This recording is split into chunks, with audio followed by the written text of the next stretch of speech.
Assalamualaikum warahmatullahi wabarakatuh. Puji syukur kepada Tuhan Yang Maha Esa. Yang terhormat Bapak Sigit Auliana, Eskom Mkom, selaku dosen konsep sistem informasi. Baiklah, sebelumnya saya izin memperkenalkan diri.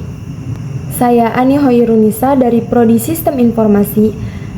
Di sini saya akan mempresentasikan tugas dari mata kuliah konsep sistem informasi yang berjudul Sistem Informasi Manufaktur. Yang pertama, kita masuk ke pembahasan. Di sini ada 6 poin yang akan kita bahas. Yang pertama, pengertian sistem informasi. Yang kedua, pengertian sistem informasi manufaktur. Yang ketiga, manfaat sistem informasi manufaktur.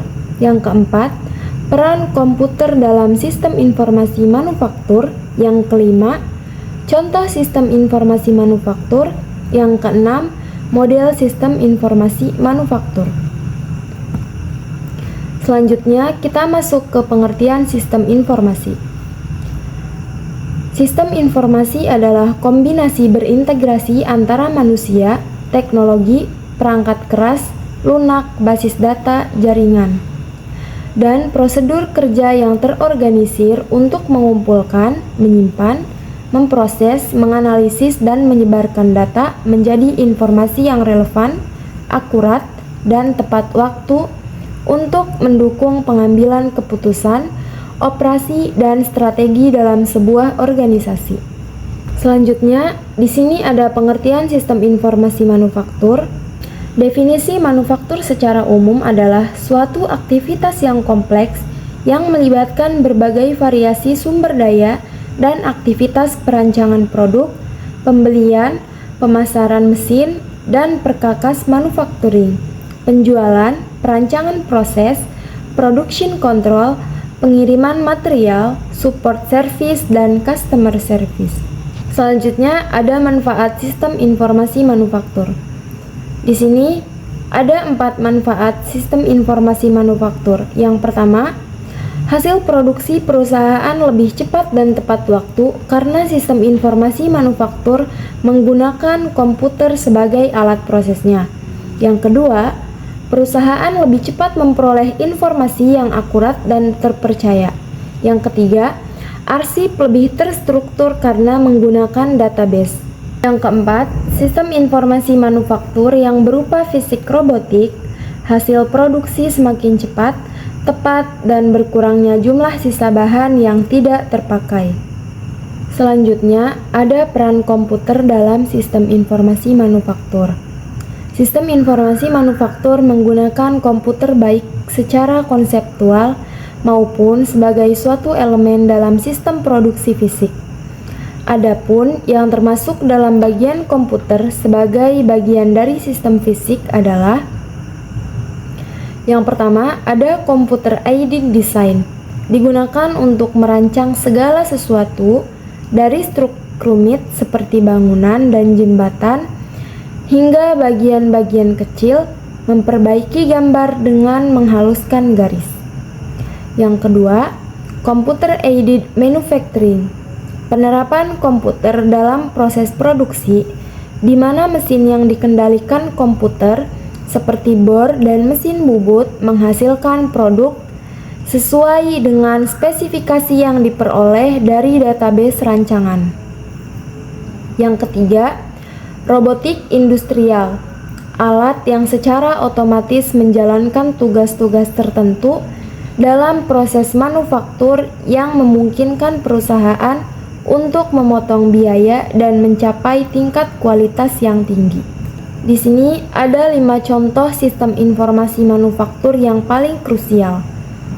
Yang pertama, ada Enterprise Resource Planning atau ERP. Sistem ini merupakan otak perusahaan yang mengintegrasikan seluruh departemen, mulai dari keuangan hingga manajemen pesanan. Selanjutnya, ada Manufacturing Execution System. Berfungsi sebagai penghubung antara perencanaan, ERP, dan realitas di lantai produksi secara real time. Sistem ini memantau efektivitas mesin, melacak progres produk, dan mengurangi downtime. Selanjutnya di sini ada Material Requirements Planning atau MRP.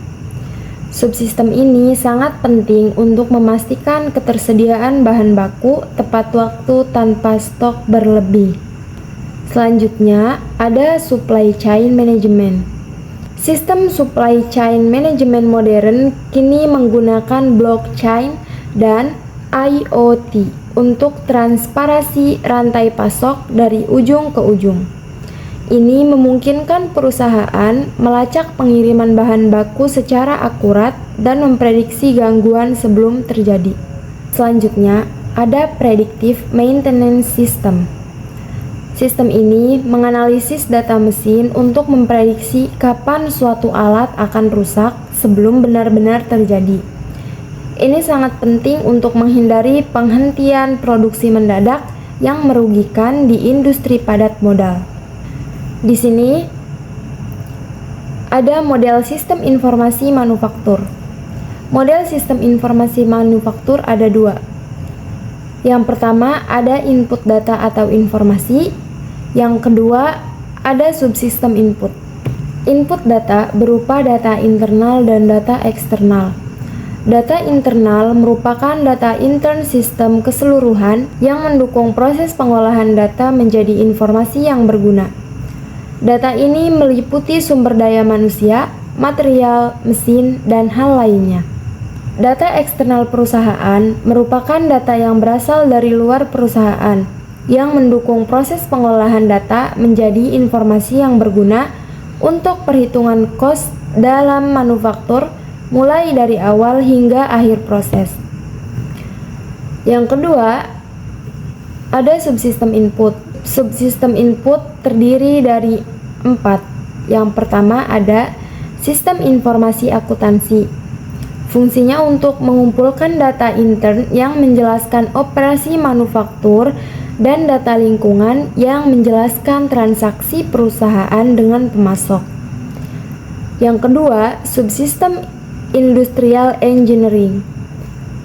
Industrial engineering merupakan analisis sistem yang terlatih khusus yang mempelajari operasi manufaktur dan membuat saran-saran perbaikan. Yang ketiga, ada subsistem intelijen manufaktur.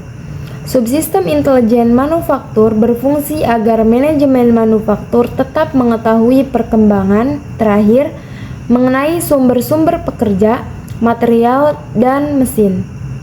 Yang terakhir ada subsistem biaya, yaitu komponen biaya termasuk dalam semua subsistem yang ada. Tujuan perusahaan manufaktur secara umum adalah mencapai keuntungan dari hasil penjualan produknya. Yang terakhir ada kesimpulan.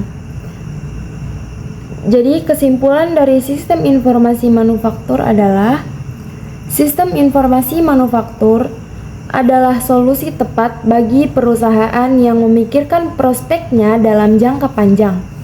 Hal ini dikarenakan sistem informasi manufaktur lebih menekankan kepada proses produksi yang terjadi dalam sebuah lantai produksi, mulai dari input bahan mentah hingga output barang jadi, dengan mempertimbangkan semua proses. Dengan sistem yang terintegrasi seperti ERP, MES, dan MRP, perusahaan dapat meminimalkan pemborosan atau waste, mencegah kerusakan mesin secara mendadak, serta memastikan standar kualitas produk tetap konsisten. Baiklah, demikian presentasi saya. Semoga presentasi ini tidak lebih membosankan dari iklan YouTube yang suka di skip. Terima kasih. Wassalamualaikum warahmatullahi wabarakatuh.